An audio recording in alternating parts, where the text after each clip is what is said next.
Hey there, and welcome to Nacho Average Resume Critique Workshop. So just like building a resume, we're going to be building a plate of nachos today. And just like with a resume, you have to start with some main components. So today we're going to start with some tortilla chips.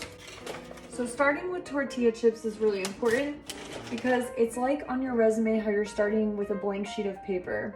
We know that tortilla chips are necessary in order to build our plate of nachos, just like it's necessary to have either a sheet of paper or whatever document you're using to build your resume. So we're starting here, plain base, but there are a few things that are important to note. So we often get asked, well, what is the difference between a resume and a CV? The difference between a CV and a resume is the content. So you can probably see here from my spread, I have a lot of different ingredients. I've got guacamole, I've got salsa. For me, I prefer Greek yogurt over sour cream. And we've got cheese, we've got jalapenos, we've got spices, we've got black beans and corn. So there's a lot of different components here.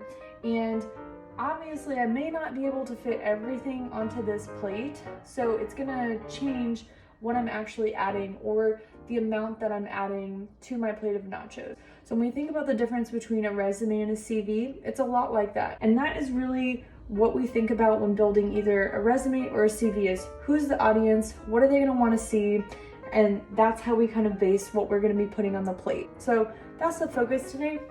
Again, I'm starting with just the chips because that is the base, that's what we're working with.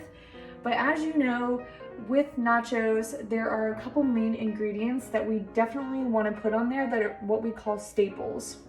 And when we're thinking about a resume, your resume has some staples too. And that is typically the headers or the required sections that are super important to put on every resume. Things like your header, so contact information, your name, how to reach you, that would be one staple. So today, my staple for that is probably going to be the cheese that I'm putting on top of my nachos. So while we're talking about that, I'm gonna heat this up real quick. So as I mentioned, the staples could be a lot of different things, right? We've got the header, how to contact you, your name, etc. But then we also typically want to make sure that we put education on our resume, experiences on our resume, skills. And so these are the main sections, the things that are most important to put on your resume. And of course, there are definitely optional sections such as career objective or memberships and affiliations, awards, things like that, that we'll talk about a little bit later. All right, so I've got my cheese here, heated it up a little bit because nobody likes cold nachos, right? And I'm just going to kind of slowly pour some of that onto my nachos. Again, making sure not to overwhelm them. So probably just keep some off to the side in case I need to fill more. Just like you would with your resume, if you need to extend your resume, you're gonna add a few more sections or information to make it a little bit longer. So that's what we have here. We've got our plate of nachos with our cheese. The next important thing to note, so we're gonna again consider this like our main headers, the things that we wanna touch on. For me, this is like my contact information and my name. So the next part is proteins. For me today, I'm choosing to go with chicken because that's what I have, right? We've got some shredded chicken here, looks great. For you, your experience, the things that you do, what you wanna include on your resume may be different. So maybe you like steak or pork, or if you're vegan or vegetarian, maybe it's like the fajita vegetables. So whatever it is that you're wanting to include, again, for me today, I'm gonna be using chicken because that's what I have. So I'm gonna get a bowl out here just to measure out. And again, I'm measuring today because I wanna make sure I'm not including too much or too little information. So this is just right for me, the audience. So I'm gonna layer this on here. Again, I'm focusing now on the next section of my resume, which is typically, for most people, the education section. And what's important to include in your education section is where the institution was, what your degree was, and when you're graduating. When I say was, obviously that's like my frame of reference, but for you, if you're still in school, it's the institution that you go to. The degree is typically going to be spelled out, so Bachelor of Science or Bachelor of Arts in blank, whatever that is for you. You can also include things like minors or concentration areas, but you'll definitely want to include your graduation date. So let's say I'm graduating May of this year. Depending on how I'm formatting my resume and deciding to display my plate of nachos, I'm going to put the date for me off to the side, so say May of 2021. And that's really all you need in your education section, but there could be some other things. So I mentioned like the proteins. Maybe I want to mix this up a little bit. I want to add in some fajita vegetables if I had them. You could add in things like courses that you've taken, and you would just list that out by the course identification, like EDS, and then the numbers. If you also want to list it out as just the course title, you could say that too. So English 101, right? The differences, or what you decide to put in that education section and coursework taken, is this relevant to my audience? So for me, I don't like fajita vegetables. I'm not going to include it because it's not relevant to me. But if you're applying for a job that, let's say, you don't have a lot of experience in, but you have taken some courses in that, you would absolutely want to put a coursework section underneath your education to indicate that you have some skills in that area. Okay, so we're going to move on to the next session. And for that section, I have black beans and corn in my bowl because that's what I like. And I'm going to heat these up a little bit too because I think that's gross if you don't. And so my black beans and corn, I'm going to consider my next section as being my experience. And within your experience section, you're going to label it or kind of format it the same way you would format your education, so we can keep it consistent and make it look nice throughout. And what I mean by that is if you decide to make certain things bold or certain things italic, or maybe you underline some things, maybe your sections are in the center while all your information is like left justified, whatever the case may be, you just want to keep it consistent throughout. So even though we're working now on our experience section, I'm going to kind of lay it out in a very similar way that I did my chicken or my protein. Okay, so these look about done, maybe a little overdone, right? So I'm gonna just lay these out for my experience section, and I have an abundance of toppings here. Let's say that these are my 2 experiences, so just listing those out real nice on the plate. Now, I did mention again that audience is important and that I may not be able to fit all of my toppings on my resume, and the same thing kind of applies for your experiences. So you may have a lot of experiences and not really know what to put on your resume, and it's really going to depend on the job or the situation that you're in that you're building this resume for. So for instance, I have a lot of different experiences in working in insurance, working in higher education, working in retail. But I know that not all of those experiences are going to be relevant for whatever it is that I might be applying for. And I'm not going to put all of those things on. I may only choose to put a few of those things on. So for me today, the black beans and corn are my few things that I'm including. Same thing for you. Think about all the ingredients that you like or want to have. And then again, what does your stomach want today? So what are you going to include on your plate of nachos? The next thing is, within your experience section, I know that black beans and corn are delicious, right? But I maybe want to like spice them up a little bit, or I want to add now the details of those experiences. So for me, as I'm relating it to nachos, I'm going to choose to put a couple of my extra toppings. And that for me is going to be maybe the salsa, because it's a little bit of a staple. It's important to kind of highlight the black beans and the corn. So we're going to use that today.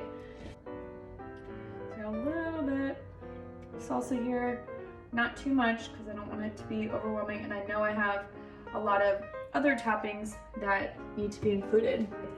But let's say this is from one of my experiences. I'll use my current role at the University of South Florida St. Petersburg as a career coach. Okay, I am going to list out where I worked, the location of where I worked, what my title was, when I worked there, so month year to month year, just like we did with our education. And then these details, the salsa or even the guac or my Greek yogurt, sour cream, whatever you want to use, those are now going to be my bullets. And what I say by bullets is these are statements that express like what you've done at that place of work for your experience. So for career coaching, I may only include 3 bullets, but you can include all the way up to 5. Sometimes in rare situations, maybe a little bit more, if it is very, very relevant to the position or whatever it is that you're trying to do next. But typically 3 to 5 is the key. And each of my bullets needs to start with an action verb. And that's super important because you don't want to be talking on your resume like, I did this, I did that.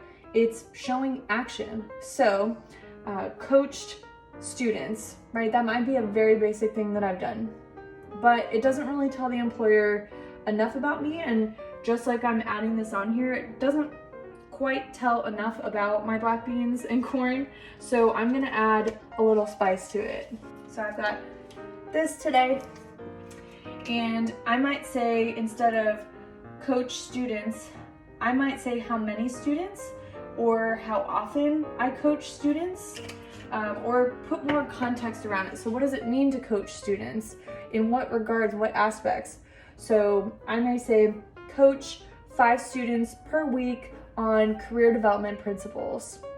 And that really indicates to my next employer or whoever I'm talking to what exactly I mean by coaching. What did I coach them on? How often did I do it, or how many was I coaching per week?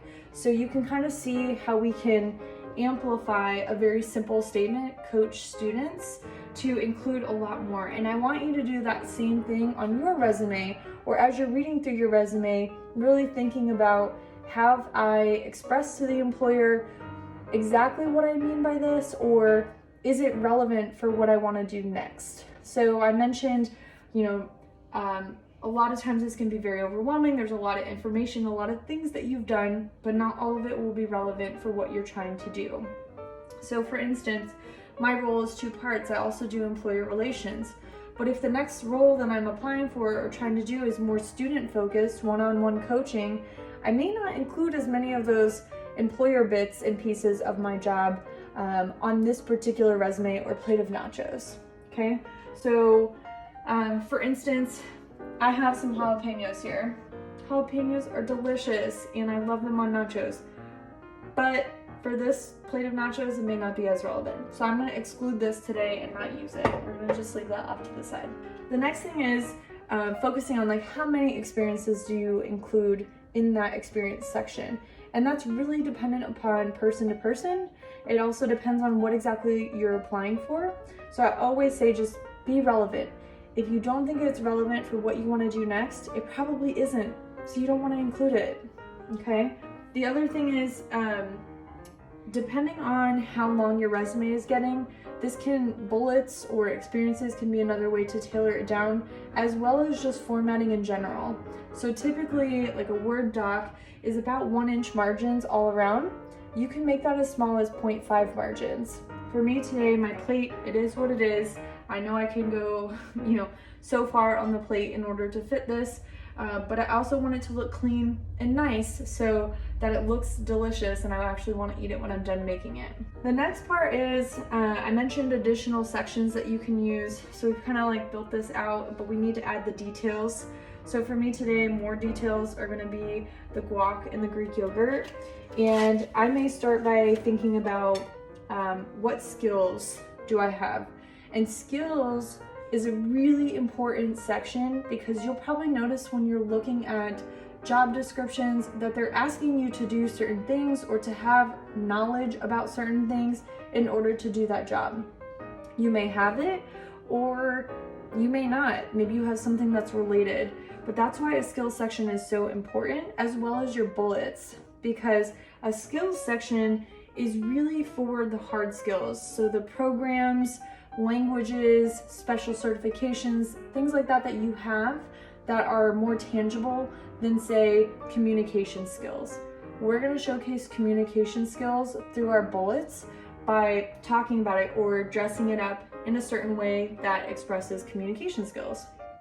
So today, for me, again, I want to use some guac for my skills. And yeah, I've got a lot of skills, but I maybe, for this plate of nachos, only want to include just 3. So 3 little dollops of guac. And that's going to be fine for my plate of nachos today. Okay. The next thing is, how do we talk about our skills? So how do we dress those up a little bit? One easy way to do this, instead of just putting Microsoft Office underneath your skills section, is to tell me specifically which programs in the Microsoft suite do you know how to use, and how well do you know how to use those programs. So for instance, if you were to just put Microsoft Office, I, as a potential employer, am gonna think you know how to use every single program within the suite, when in actuality, maybe you only really know how to use Word, PowerPoint, and Excel. So it's important to list those out. You may say something like, I have working knowledge of these programs, but I also have advanced knowledge of these programs because I've used them a little more. So we're going to talk about proficiency in our skills section too. And just like your experiences, you can use bullets to indicate individual skills or skill areas. For instance, you may say working knowledge of Microsoft Excel. Let's say just working knowledge of Excel, because that one's kind of complicated, right?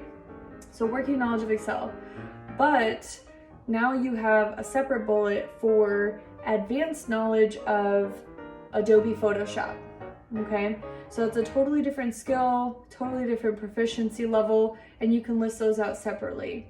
It's really good to look at the job that you're applying for, or whatever it is that you're trying to do, to assess the types of skills that they want you to have, and also to jog your memory of, oh yeah, I do have that skill, I haven't put it on my resume, I think I need to do that. So for me, I have a lot of skills. I haven't yet added my Greek yogurt. Again, not too much of it, just enough for my audience. Now, this is my plate of nachos, right? This is what I like. This is my finished product. I'm gonna kind of make sure it looks nice. All the formatting is pretty consistent. And as you can see, whoop, almost lost it. It's pretty consistent here too. So it looks nice on the page, it all fits. And we are now gonna be able to enjoy this plate of nachos, just like you're gonna enjoy your resume after you go through and kind of assess some of these things that you've learned today. So we definitely encourage you to utilize career services. We do have the ability for you to upload a document to Handshake to get a critique by one of our career peer advisors. But I'd encourage you to use these skills that you now have to look at your own resume and to determine, is this the type of resume that I'm trying to build, before you get it critiqued by someone else. The other thing is, we do offer career coaching, so one-on-one assistance. If you're in a spot where I'm applying for my dream job and I really just want to work one-on-one with someone at this resume that I've built, we can also do that too. You can sign up for those appointments in Handshake as well.